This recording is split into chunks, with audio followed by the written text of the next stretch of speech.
one of the most frustrating stuffs is actually selling something to somebody, and then after some period of time they want to return it. Wow, it could be something that is really frustrating. That's something that everybody who is doing this business doesn't want to hear, because here's the situation: you have sold something and you've used the money is already into the business and all that stuff, and then this person comes back and says they want a refund. This money, this item never worked as they expected. They bring complaints, they talk about this and this and this.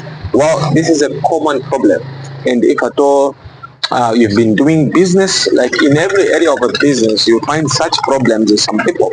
Therefore, it is really important to know the way how you can handle such problems, such issues with customers. So it is very important to understand that, right? So, and that's why I've made this video for you as a person who's dealing with phone accessories. Here is how you can handle the returns and also the funds and all that stuff. Karibuni makastoma wote mkuje Tanzania huko. Send them accessories. Okay. Let's share cheap price. I've just talked to the owner of this shop and confirms to say they can send parcels to Malawi, they can send to Botswana, they can send to Zimbabwe. Like they have got channels that they use to send. So if at all you are in need and you are on these other countries, please contact me and contact this supplier so that you get the stuff that you need. The first thing that you have to do, you should create the policy of you should create a clear policy of refunds and returns. Okay, someone can take something, it takes years, it takes months, it takes what, then someone comes back and says, I want to return this, I want you to refund me and all that stuff. But if you're not serious about this policy, then it will affect you. For example, with me, when I'm giving out, let's say, a phone charger, I will have to try it there. If it is working, a customer gets it, they have to go with it. If it gives them a problem, it has to return that very day. Okay, if at all it takes time, but at least within 24 hours someone has to bring it, because if a charger is not working, you can notice it even just in a few minutes. Say this is not working. But there are those customers, like, they don't care about the time, they'll get it, they'll stay with it, maybe after a week then they'll come back to you, say, oh, I want to change this and all that. Maybe there was a problem with their electricity, maybe there was a short circuit and they had to bend the charger, then they want to come back and say, okay, I want you to refund this. So you need to have the clear policy on how you're going to handle such. Okay, you give them the time in your policy to say, okay, with this product you've taken, it will take so much time for you to return it. Okay, so that's about it. And within your policy also, you must also state the products that can be returned, because there are products that can be returned and the products that can't be returned. For example, when someone comes over to get a phone cover, okay, so someone gets a phone cover, before getting it, someone has to try it. Okay, so they try it on their phone, they see that this is fitting on their phone. Okay, so if they see that it is fitting on their phone, what's the point of them returning? Of course, they saw it was the cover for their phone and they loved it, they went with it, and then someone comes back and says, no, I want to return this. And moreover, when someone returns this, when it was taken out of the plastic, it begins to get dirty. So they can't return such products. So you need to state, like, okay, what products am I going to be returning? Okay, what products am I going to be returning? Which products can be returned and what products cannot be returned? Okay, so such products cannot be returned. You need to state clearly that, okay, I want these products. Oh, for example, let me give you another one, the headsets.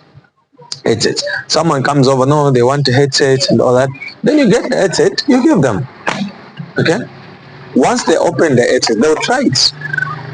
Okay, they will listen how it's doing nice and all that. And then they go with it, it's working, man, it's working. Then they go with it. After maybe 2 days, they come back and say, no, this headset is not working. You see, when getting it, you tried it, it was working, it get good sound, somebody loved it, and they paid for it, they went. Then why should someone return it when you tried it? Then there are those customers that will say, no, the moment it just worked for 2 days. When they just left it got buggered. Man, when you are going, this headset was tried, was tested, and moreover, if you return it, I'll have to sell it to another person. Maybe the problem is with your phone. Okay, so maybe it can work with another phone, because there are different types of phones. Okay, so if someone has to return it, if someone returns the headset, one, it will catch that, because it was going in the ears. There are some people who don't clean their ears and then they return it. There was even a time when the people told me about when the health experts told me, no, well, you're not supposed to try headsets when someone is coming to buy. meaning that if at all you try it, you get it. Not like you try this one, no, let me try another one. During the time of COVID, they said you're not supposed to do that because it will spread the disease. You see that? So such cannot be returned. Okay, but there are those customers that can insist, no, return. Tell them, okay, fine, give me back. I'll give you back another headset, but you add some more money.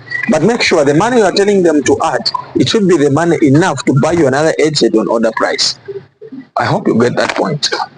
Okay, so you state the products. What products do you think can be returned, and what products do you think should not be returned? In your return policy, you're also supposed to state the condition in which someone can return. Okay, so if at all someone says they go with a charger, they go with anything, they go with it, and then if they have to return the stuff, it has to be in good condition. Like I stated, there is a charger that can work with this phone, but maybe it might not work with other phone. So what do you need to do? You need to make sure that when someone is returning it, it is sellable. When someone looks at it, they will see that it's new. There are those people that are so dirty. They'll get a product, they'll detonate it, and then they'll come back and say, I want to change. Man, if the charger is white, okay? If the charger is white, once it has just worked for 2 days, it will show itself that it's dead. Okay? So when someone has to come back and say, okay, give me another charger, it has to be a charger that is in good condition. It has to be in good condition, guys. If it's not in good condition, don't dare get it. Okay, state that in your return policy. Okay, or in what condition must it be? Must it be good? Must it be bad? What condition should it be? So you need to state that so clearly. And in your refund policy, there are some stuff that you need to do. Never give back the customer the money unless otherwise. This is what the guys do even when you're going for orders, like the SIKA-The guys. They never return the money. Okay, so in your return policy, state it to say if you have to return something, it's either I'll exchange, I'll give you another product, or if at all someone can't exchange, if they refuse to exchange the product that you want to give them, then tell them, lend the shop, meaning that you tell them to say, fine, I'm not going to give you the money, but next time you come to buy something, we are going to deduct from there. So for example, when the customer says they are buying a cable, they say, I just want you to give me the money, I don't want to exchange. Tell them, okay, this cable is $1. Okay, now when you'll be coming to buy something that is of $5, I'll give you at $4. You'll have lended us that money. Okay, don't ever give them money. Okay, so number 2 thing that you need to do is to keep the record. Okay, so keep the record of returns. In the keeping of record of returns, there are 2 things that you must do. Keep record of the customers. There are customers who are very bad. They actually have bad manners. They want to use something, they return it, they get another thing. You see, there are those customers that have got those bad manners. Even if an item has no problem, but they just want to come back and say, change this item and all that. You need to keep record of such. You know them, say, this is how this person is. So next time when they come, you know how to deal with them. Okay, so you should keep record. Another thing that you need to do in keeping records, you need to keep the record of the product. So there are products that are just really bad. Okay, so a customer returns the same product, the customer returns the same product. So you need to keep track of the products that you know. Like, these are the products that are giving me issues. You need to know them. Okay, so that's about it, guys. You need to know those products that are giving you hell, those that are giving you problems. You need to know them so that next time as you go for orders, you are not going to do the same mistake. You are going to do something different. Lastly, when you're handling returns, make sure that you handle customer professionally. And the only way you can handle a customer professionally who is doing this thing is actually when you stay calm. Stay calm and also stick to the policy. Okay? So be calm. Because customers can be arrogant when they come back with a return. No, they just be calm. When you are calm, also refer to them on your refund policy. Tell them, say, according to the policy of this shop, I'm supposed to do this. Chapter. If they do what, just stick to the policy. To say, according to my shop's policy, this is what I'm supposed to do. Okay? And whatever they'll do, they take you to police. And this is one thing that you should know. If you're a business person and you learn away from call-outs, we call them call-outs, you learn away from going to the police, then you have not started business. Right now, as I'm talking to you, I don't know how many times I've been given the call-outs. You see, almost each and every time you find this customer is not satisfied with what you have done, you find the call out comes in. Sometimes maybe they have not just understood you, you find the call out comes in.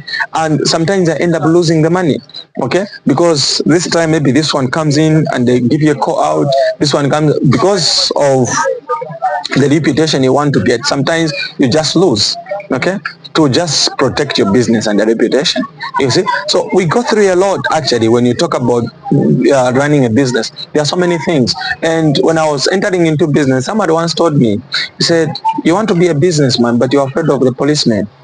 If you're afraid of the policeman, you have not started. And I thought my business, there are no dubious ways and dubious means. I'm learning it directly and it has no issues. But I didn't know that the more I was doing that, the more that was happening. So you see, guys, so that's a problem. Even if you say, no, my business is clean, everything is clean, but the fact is that one day someone is going to get you when you're innocent and they take you to police. So be ready for everything. Right, so this is what you need to do when you're dealing with returns. Okay, so if this video did something to you and you wish to talk to me, remember I'm always telling you this, I've made arrangements with the people in Tanzania, so we'll be able to buy stuffs and send to other parts of the countries. Okay, right now I'll be able to help people who wants to do things on the order prices. So get in touch with me, or get in touch with my suppliers, will supply you with the items that you need. Okay, and for now it's bye bye.